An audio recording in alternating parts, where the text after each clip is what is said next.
Especial 24.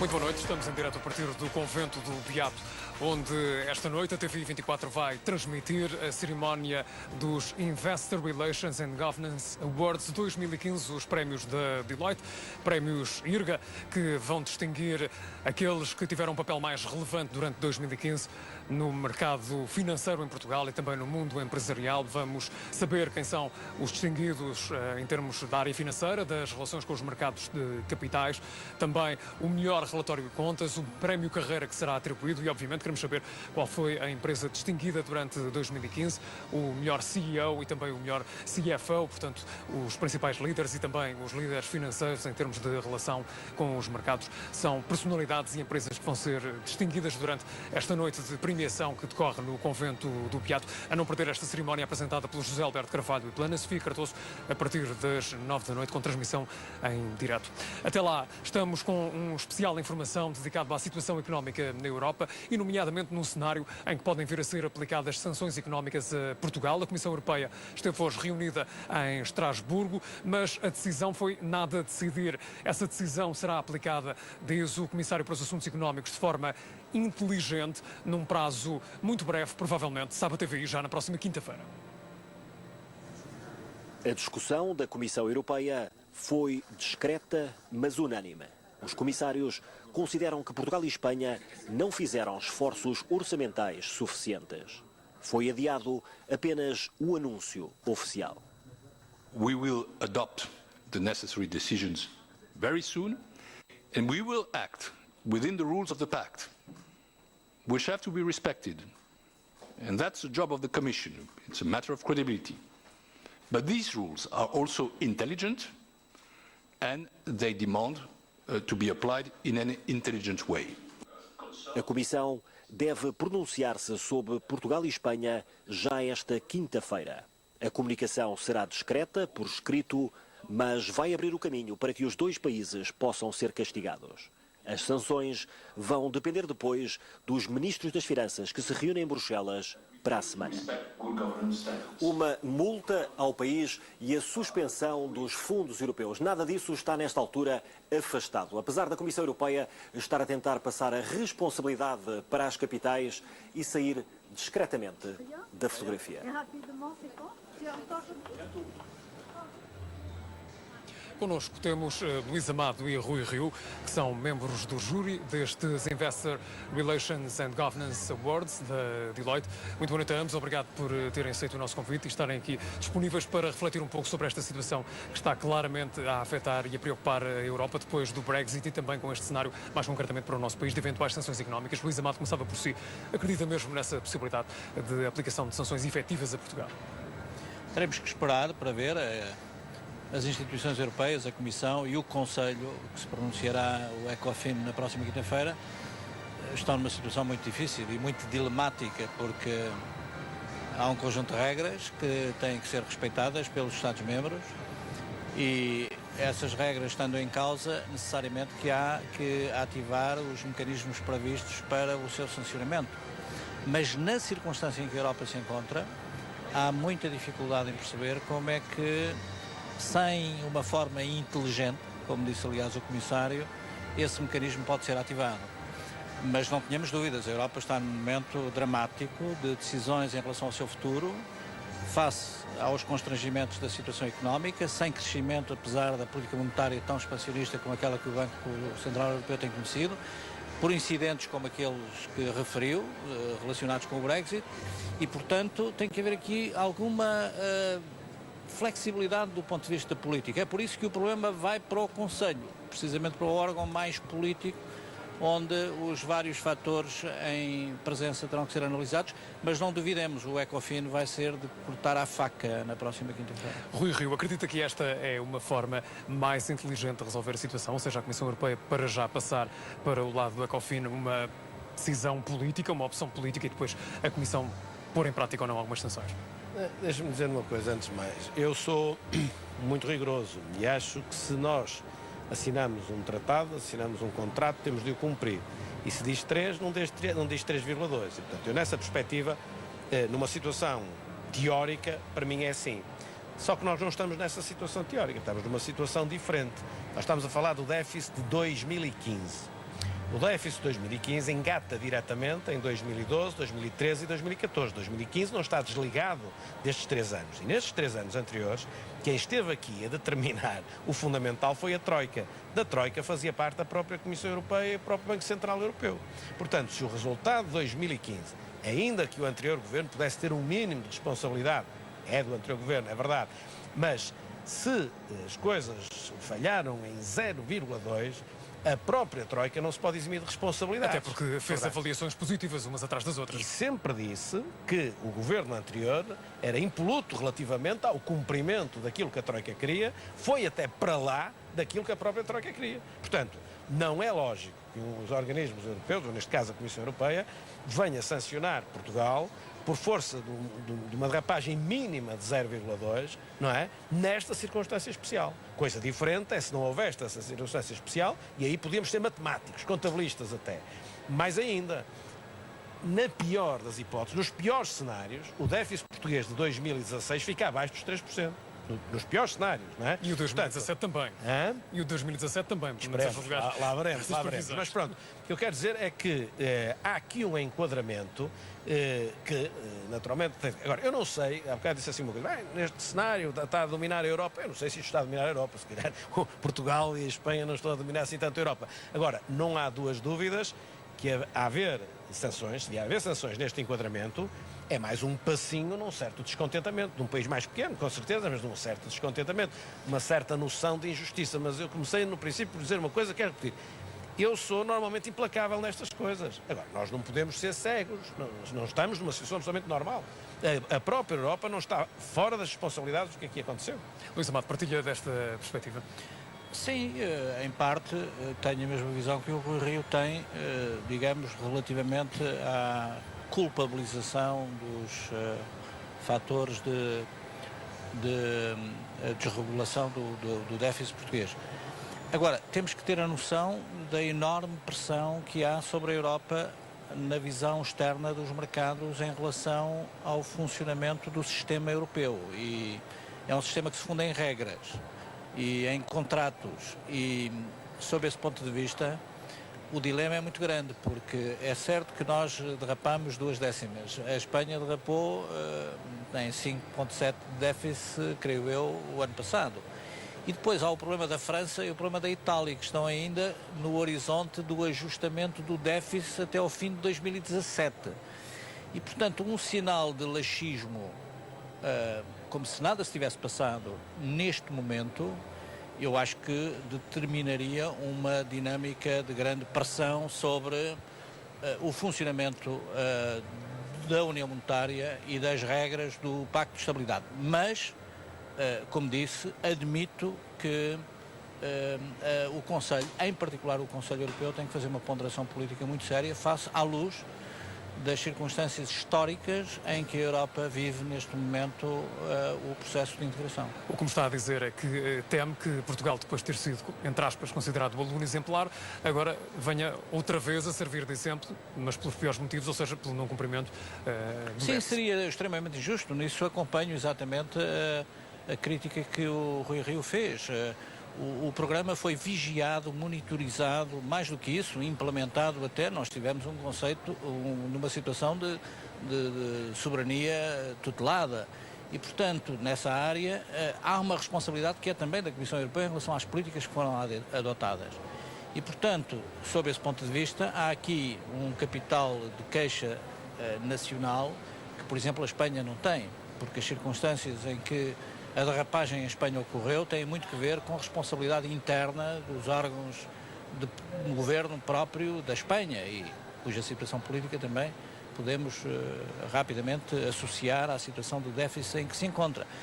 O caso português é um caso que legitima algum desconforto e um capital de ressentimento em relação à situação europeia, que do meu ponto de vista não se verifica em Espanha.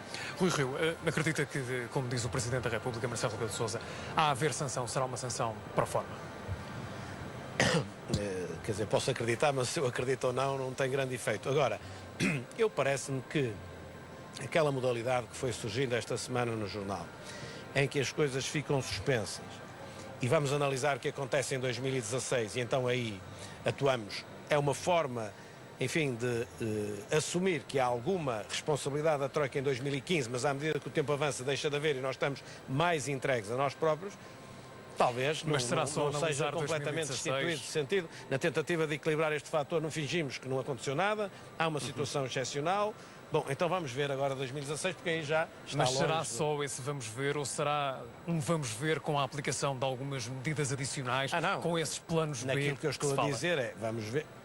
bom, isso aí é da responsabilidade, em primeiro lugar, do governo português, não é? Se o governo português acha que a execução orçamental está a correr bem e que, portanto, não é preciso nenhuma medida adicional, assume essa responsabilidade.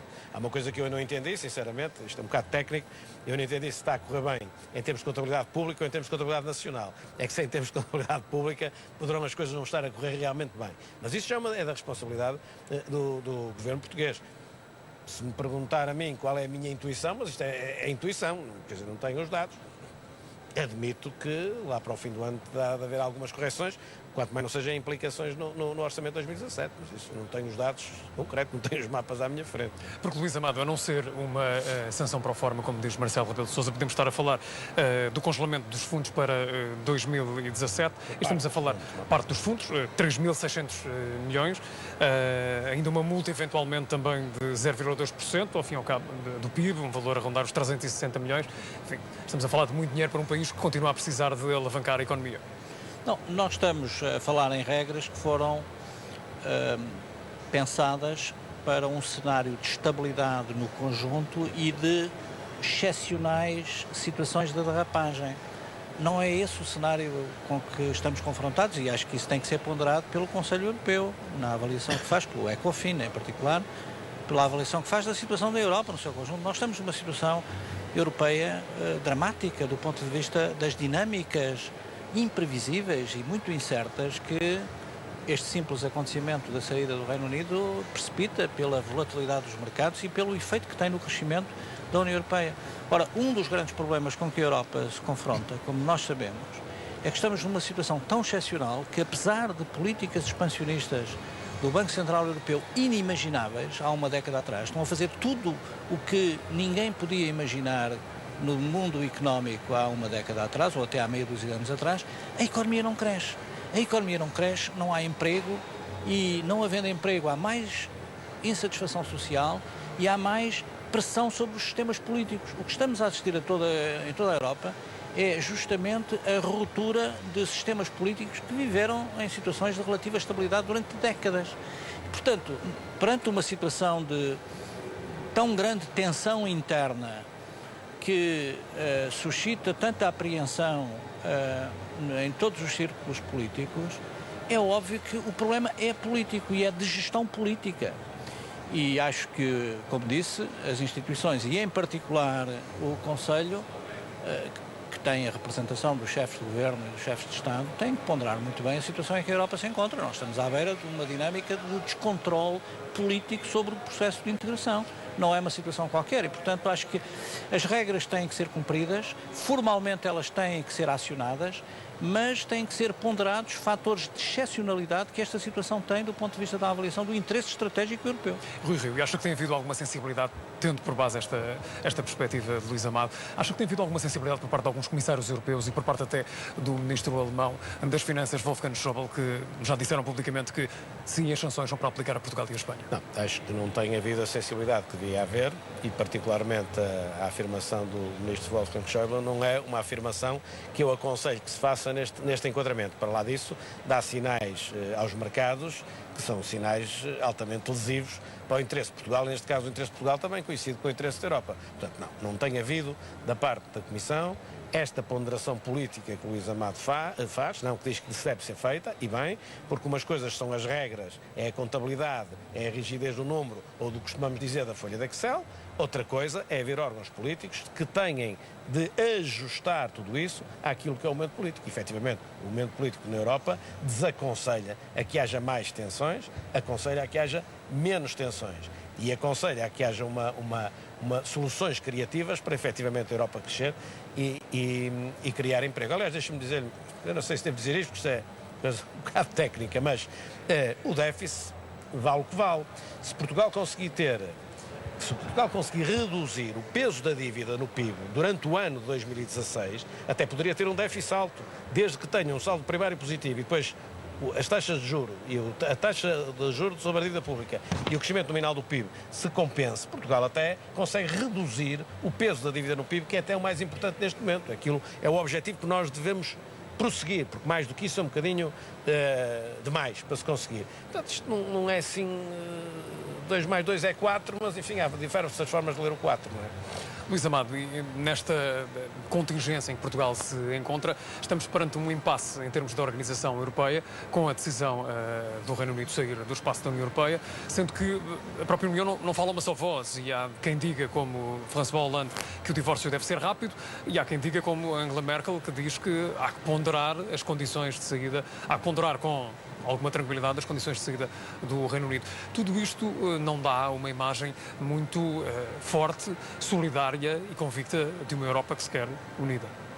Sim, a Europa está num processo de conflitualidade interna que gera mais incerteza em relação ao seu futuro e ao futuro do projeto europeu, e sem dúvida o impacto da saída do Reino Unido tem implicações para o Reino Unido, seguramente, e tem implicações muito grandes na reorganização do sistema de poder europeu. Temos que ter a noção de que a saída do Reino Unido precipita uma realidade completamente nova e, em particular, tenho dito, nós entramos já numa fase europeia diferente da integração tal como a vivemos até Lisboa, até ao Tratado de Lisboa. E temos que pensar na Europa numa reconfiguração política nova, cujo processo de ajustamento vai ser muito difícil de estabilizar, pela complexidade das dinâmicas que os mercados, o funcionamento dos sistemas políticos, as dinâmicas migratórias, como temos visto, com impacto brutal, quer no ponto de vista económico, quer do ponto de vista político. Todas estas dinâmicas estão aí para durar durante muito tempo e para gerar um quadro de incerteza que preocupa cada vez mais os investidores internacionais e que vai, do meu ponto de vista, agravar muito a percepção sobre a estabilidade do euro e a estabilidade da União Europeia. E, portanto, muita atenção. Nós estamos com grandes operações militares hoje em curso na fronteira a leste da Europa. As pessoas esquecem-se disso porque nós nos esquecemos da história. Mas a Rússia, entre junho e outubro, fará qualquer coisa como mais de 2.000 exercícios militares do lado da fronteira. E a NATO está envolvidíssima há vários meses em operações militares que movimentam dezenas de milhares de homens na fronteira báltica e na fronteira polaca. Portanto, nós estamos num cenário de tão grande tensão que é impossível ver como é que se gera confiança, estabilidade, certeza, previsibilidade para que haja investimento, emprego e estabilidade do sistema político. Portanto, muita atenção ao que se vai passar na Europa nos próximos anos. Nós estamos perante um desafio terrível e acho que os cidadãos em geral, e em particular os portugueses também, têm que ter a noção dos tempos difíceis que aí estão, independentemente de nós continuarmos a fazer a nossa vida, mas podemos ser surpreendidos, de repente, por fenómenos e processos que põem em causa o nosso futuro coletivo, a paz e a estabilidade que garantimos durante várias décadas depois da Guerra Fria. Rui Rio, temo que depois de um processo de integração contínua de várias nações ao longo de décadas, entremos num processo de desintegração da União Europeia como a conhecemos até aqui. Eu temo e acho que teme toda a gente deve temer. Por isso eu tratava a saída do Reino Unido de uma forma muito suave e não aqueles episódios que nós assistimos no Parlamento Europeu, a começar pelo próprio Presidente da Comissão Europeia, porque eu tenho até estima pessoal, e acho que é um senhor muito respeitável, mas que foi para lá daquilo que eu entendo que devia ir. Acho que nós devemos tratar essa saída como uma coisa razoavelmente natural e perceber que, repare, há aqui uma coisa que me vem muitas vezes à cabeça, um país, para ser um Estado-membro da União Europeia, tem ele próprio de ser democrático. No entanto, depois, quando integra essa União Europeia como um todo, ela tem notoriamente déficits democráticos. E eu acho que são justamente esses déficits democráticos. Nós não estamos a ser capazes de resolver e de criar soluções para que eles desapareçam, que vão dando a desagregação. E, portanto, é notório, não é, que há países, populações que votam em governos, não é, designadamente no leste, que de certa forma está implícita ao fazerem isso uma certa revolta com o funcionamento da União Europeia e, portanto, as pessoas não se sentem parte integrante. Portanto, nós temos de ser capazes de resolver isso, porque é verdade, a Europa não nasceu para dar fundos comunitários, nem tão pouco para crescimento económico. A Europa nasceu justamente para garantir a paz através dessa integração. Agora, é bom que se garanta efetivamente a integração.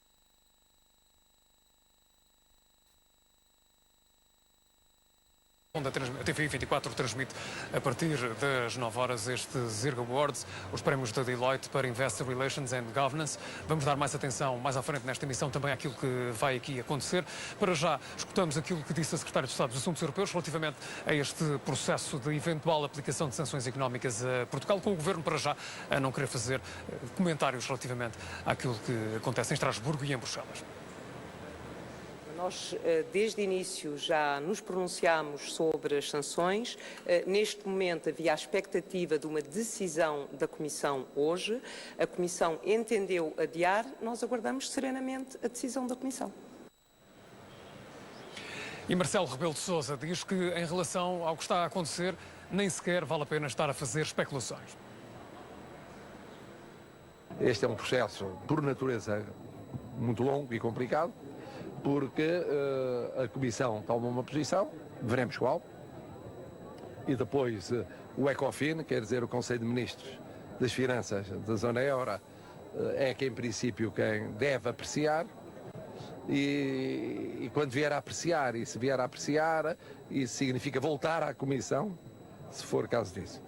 Portanto, estamos ainda antes do primeiro passo, vamos esperar para ele. É um processo mais económico e financeiro ou um processo mais político? Vamos esperar para ver, não vale a pena fazer especulações, a Comissão vai decidir e vai certamente examinar os factos e pronunciar sobre eles. À esquerda, o Bloco e o Partido Comunista consideram que este adiamento coloca mais pressão sobre o governo português. A Comissão Europeia não pode sancionar o país. E o que está a acontecer neste momento é um ataque verdadeiramente à democracia em Portugal e à nossa economia, porque o que está a ser feito é fazer adiamentos sucessivos para fazer pressão sobre o atual governo, sobre a atual maioria parlamentar, com base na política da própria Comissão Europeia e da direita anterior a essas eleições e a essa mudança em Portugal. E, portanto, isto é completamente inaceitável e eu julgo que adiar é só mais uma estratégia para fazer pressão. Registrei que todos os partidos disseram que são contra as sanções, mas registro também que PS e CDS continuam a fazer parte do Partido Popular Europeu que está a propor as sanções. Esta decisão de adiamento que hoje foi conhecida insere-se num processo de chantagem e de pressão sobre o país que tem sido feita nos últimos meses por parte da Comissão Europeia, por parte das instituições europeias, com vários objetivos. Por um lado, fazer reverter todas as medidas positivas que têm sido tomadas.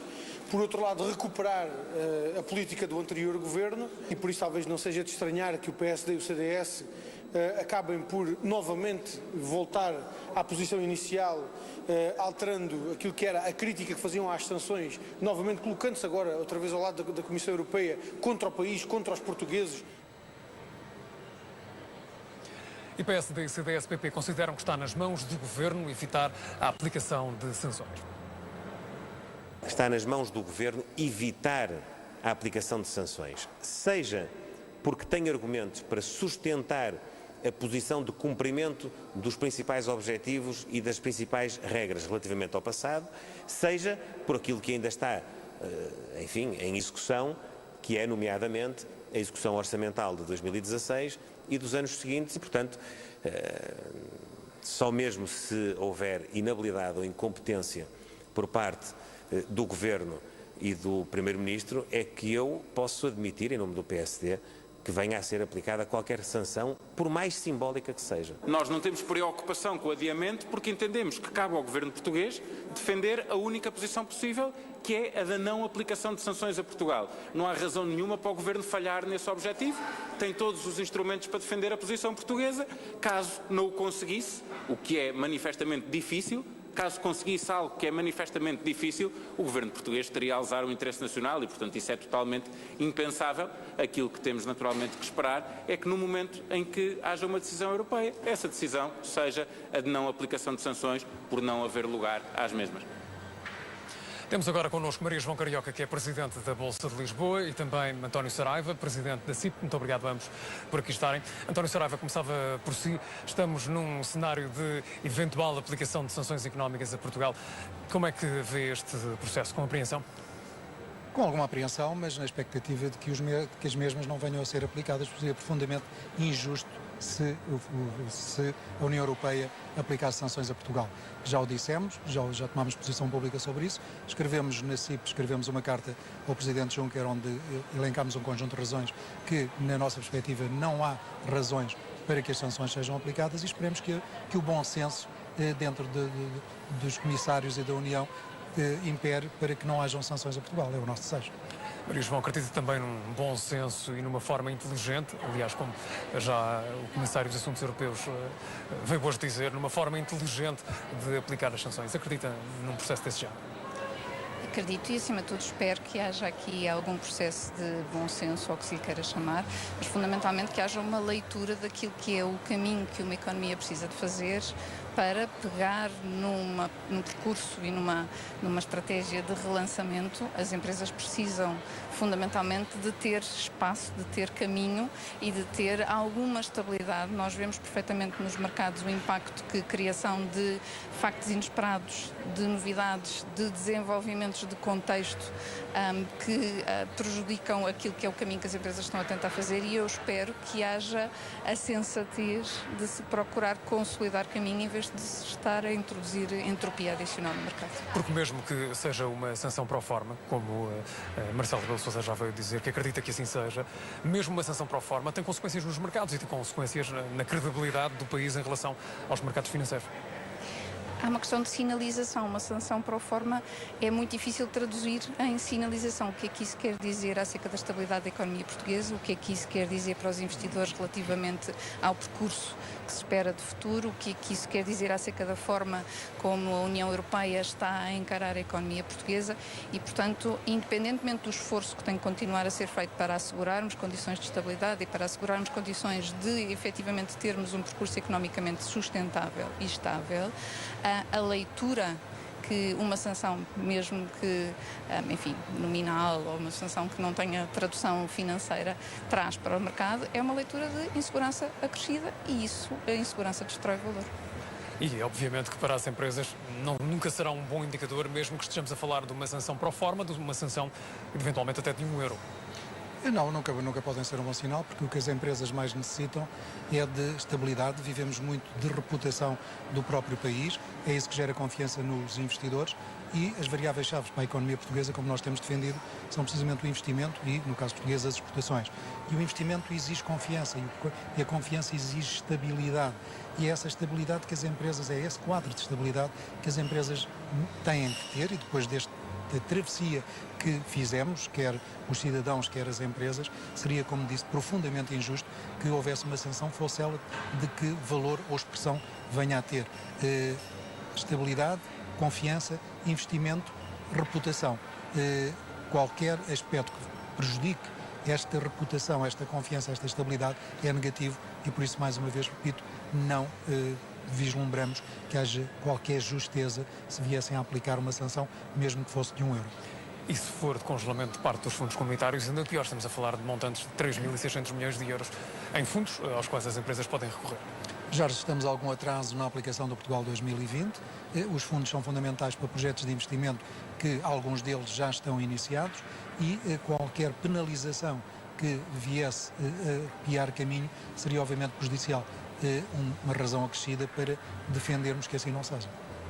Maria João, para a Bolsa de Lisboa é importante que o país tenha credibilidade e que as empresas também o tenham. É por isso que aqui estamos esta noite, para testemunhar uma cerimónia que visa distinguir aqueles que, entre aspas, melhor se comportaram ao longo de 2015.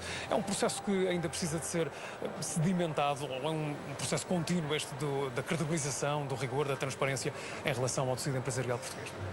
É um processo contínuo. Eu acho que se olharmos para o progresso, há caminho feito ao longo dos últimos anos.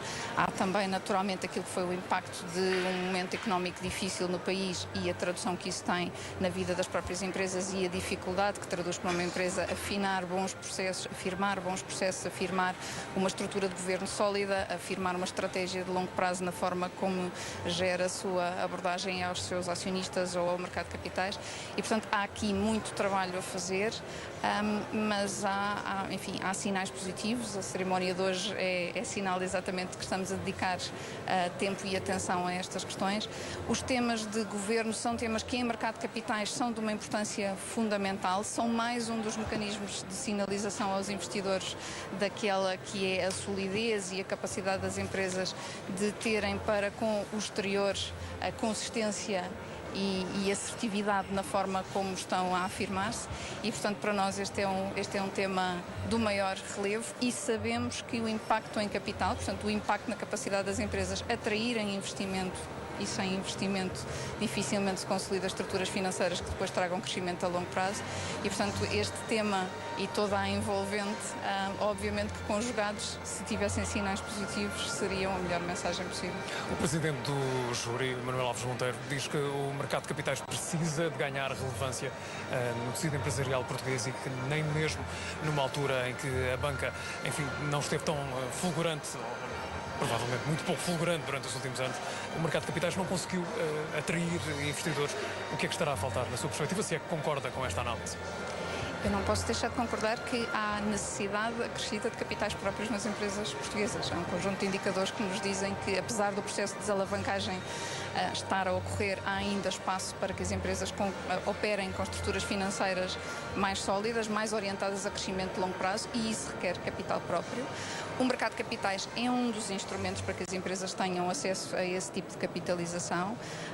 Temos noção que o mercado de capitais sofre particularmente quando há impactos macroeconómicos como aqueles que nós temos tido em Portugal e quando há impactos reputacionais como aqueles que sofremos e, portanto, entendemos que o mercado de capitais refletiu toda a dureza deste período, mas sabemos que, com todas as dificuldades que há caminho que vai ter que ser feito. É uma ferramenta que tem que estar disponível para as empresas portuguesas. Grande parte do desafio para a Euronext é precisamente garantir que as empresas portuguesas, quando têm nas suas estratégias financeiras o irem buscar capital privado, podem usar a Bolsa como uma ferramenta. Eu não posso obrigar as empresas a ir à Bolsa, mas tenho como missão e tenho como obrigação assumida que empresas que queiram ir à Bolsa consigam encontrar em nós uma solução que seja uma solução que lhes seja operacionável e que lhes seja útil. António Saraiva, quais serão estes receios que fazem com que as empresas ainda não recorram de forma tão evidente ao mercado de capitais e à Bolsa? Diria que é sobretudo uma questão cultural. Não há ainda essa cultura no mercado português. Eu reforço aquilo que o Dr. Major referiu. Há que encontrar novas formas de financiamento. As empresas têm que reforçar capitais próprios, as empresas têm que ser recapitalizadas e há aí um caminho que tem que ser encontrado, um caminho novo, um caminho diferente, mas acho, sobretudo, respondendo à sua pergunta, que é uma questão cultural.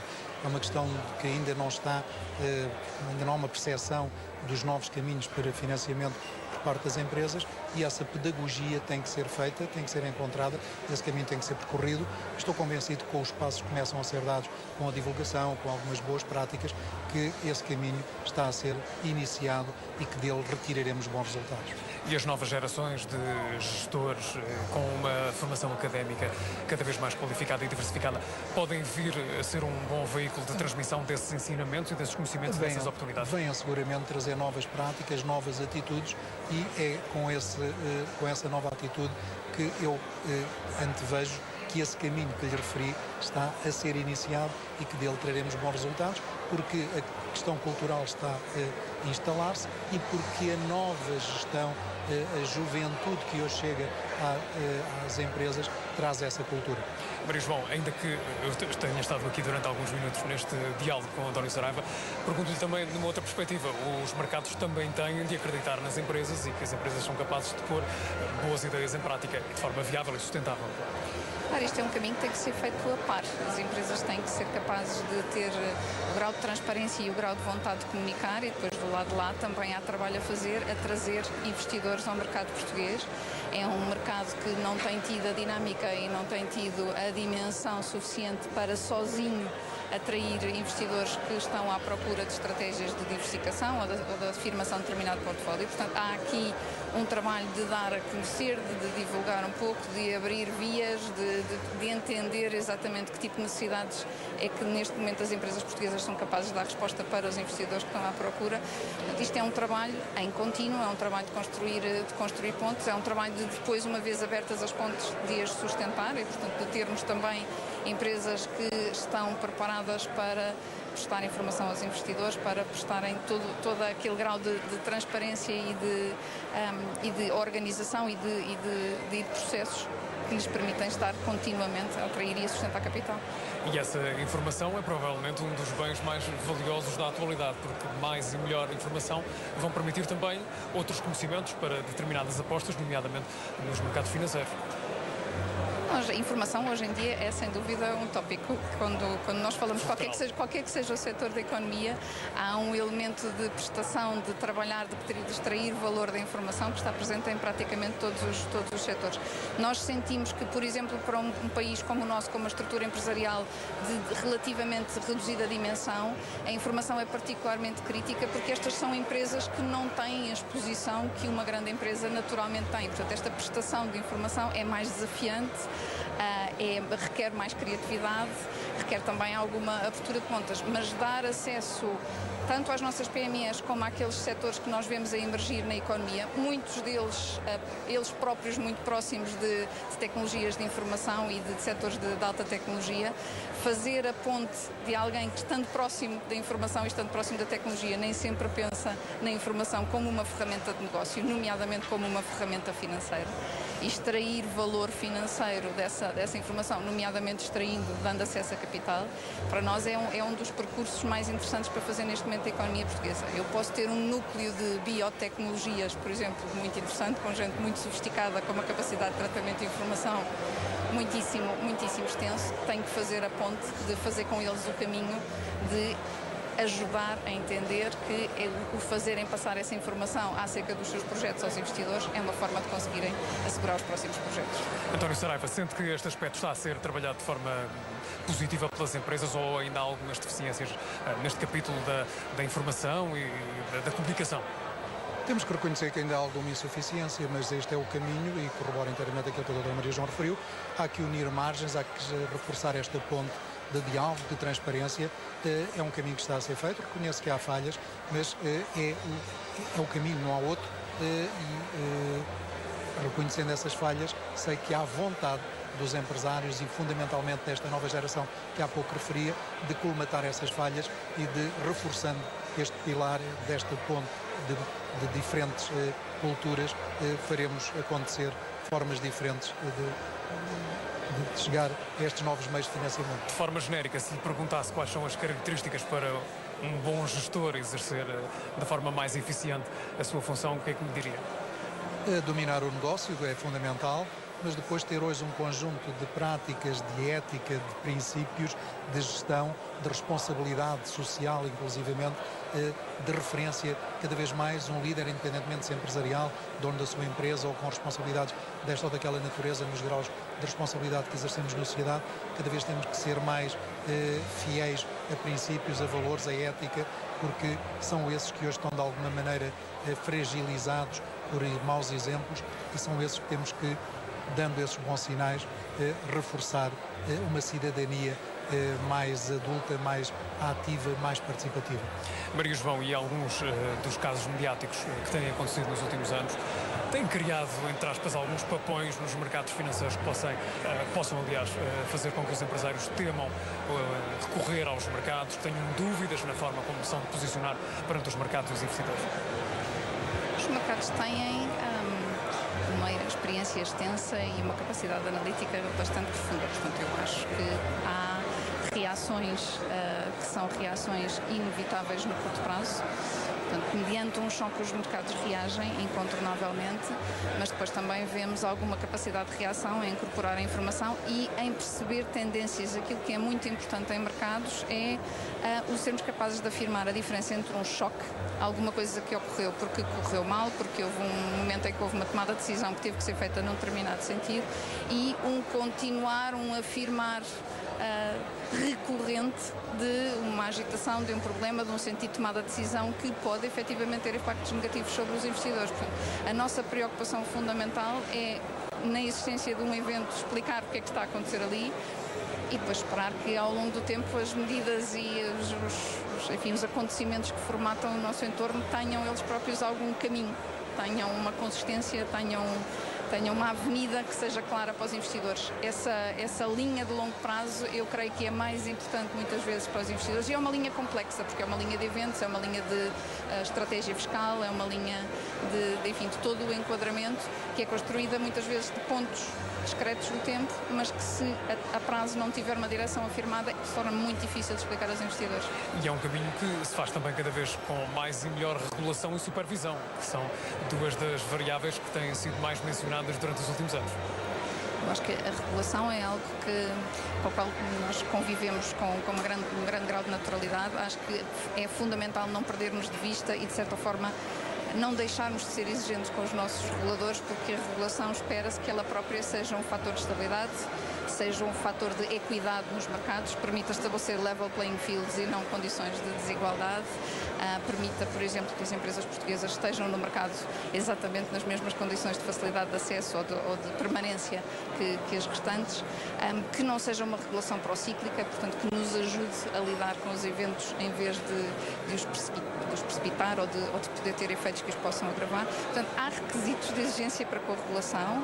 Dito isto, a regulação está feita com princípios e com objetivos que nós compreendemos, e nós, como agentes de mercado, temos muitas vezes a oportunidade de nos pronunciar e de dar os nossos próprios inputs, e eu acho que esse é um processo muito rico que tem que ser aproveitado. E, portanto, eu gosto de conviver bem com a regulação, não conseguindo resistir ou não conseguindo achar que é a nossa função sermos exigentes com os próprios reguladores. António Saraiva, já vamos na 29ª edição deste Zirga Awards. Temos aqui 3 décadas de distinções, de nomeações. Como é que tem analisado a evolução também do tecido empresarial português ao longo destas 3 décadas? Que características têm mudado, olhando de forma transversal? O que é que mais lhe tem agradado e, enfim, quais são as suas expectativas? Têm ficado um pouco além relativamente às empresas em Portugal? Estamos perante um país que continua dominado pelas PMEs, pelas pequenas e médias empresas. Sim, o nosso tecido empresarial é caracterizado por pequenas e médias empresas, como sabemos, mas mesmo dentro das pequenas e médias empresas há excelentes empresas, e aquilo que tenho assistido, respondendo à sua pergunta, é uma evolutiva gradual, mas sustentada melhoria da qualidade. Temos hoje uma qualidade das nossas empresas, dos nossos empresários, dos métodos de gestão, que gradualmente e sustentadamente têm vindo a melhorar, e o que estes prémios vão verificando é isso mesmo, é que por comparação com os primeiros, e sempre premiando boas práticas, bons exemplos, aquilo que estamos a avaliar hoje e a premiar hoje no tempo é substancialmente mais enriquecedor, tem mais conteúdo, mais qualidade do que os iniciais. Isto demonstra que a qualidade de gestão em Portugal tem vindo a aumentar e que a qualidade das empresas, independentemente da sua dimensão, até porque isso é uma inevitabilidade no mundo altamente concorrencial em que hoje nos encontramos, essa qualidade empresarial dos métodos de gestão, de inovação, de incorporação de valor, enfim, de vários critérios, são fatores que distinguem hoje as nossas empresas comparativamente com aquilo que tínhamos no passado. E para essas empresas ou personalidades que hoje aqui estão a ser distinguidas, nomeados ou vencedores, há também um acréscimo de responsabilidade depois destas distinções, porque passam a ser tomados como exemplos. Sempre que somos distinguidos, constituímos como exemplos, porque por receber um prémio ou entrar, pelo menos na corrida para esse prémio, não deixamos de ter sobre nós um conjunto de olhares, de avaliações, e porque somos merecedores de estar nesta corrida, e por isso se entrou nela, aqueles que cumulativamente, depois de terem entrado, são distinguidos, têm acrescida responsabilidade de manterem o seu bom exemplo, de serem um referencial, porque os holofotes comunicação e imagem, estão ainda mais focados nas suas práticas, nos seus bons exemplos.